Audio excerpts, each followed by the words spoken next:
தொழிற்கல்வியில் புதிய மறுமலர்ச்சி, பிரதமர் ஹரிணி உறுதி.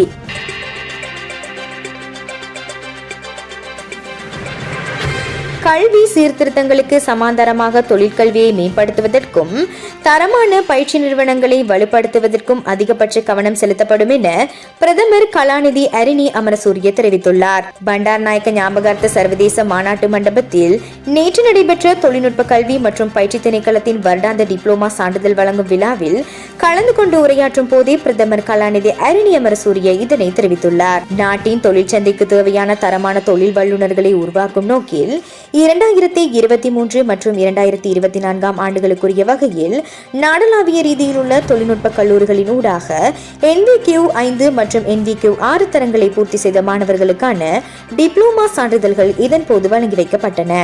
அங்கு தொடர்ந்து உரையாற்றிய கல்வி, உயர்கல்வி மற்றும் தொழிற்கல்வி அமைச்சரும் பிரதமருமான கலாநிதி ஹரிணி அமரசூரிய மேலும் தெரிவிக்கையில், இலங்கையின் தொழில்நுட்ப கல்விக்கு ஒரு நூற்றாண்டுக்கும் மேலான வரலாறு உண்டு. இளைஞர்களுக்கான வேலை வாய்ப்புகளை உருவாக்குவதில் தொழில்நுட்ப கல்லூரி வலையமைப்பு ஆற்றும் பணியை நாம் பாராட்டுகின்றோம். உலகம் மாறும் வேகத்துடன் உருவாகும் எதிர்கால நிச்சயமற்ற தன்மைகளை எதிர்கொள்வதற்கு திறன்களை தொடர்ச்சியாக மேம்படுத்திக் கொள்ள வேண்டும். புதிய விடயங்களை கற்றுக்கொள்வதற்கான ஆர்வத்தையும் விருப்பத்தையும் ஒருபோதும் கைவிடக்கூடாது என்பதுடன் தொழிற்பயிற்சி நிறுவனம் ஒன்றிலிருந்து கிடைக்கும் மிக முக்கியமான சொத்து கற்றுக்கொள்ளும் முறையை கற்றுக்கொள்வதாகும்.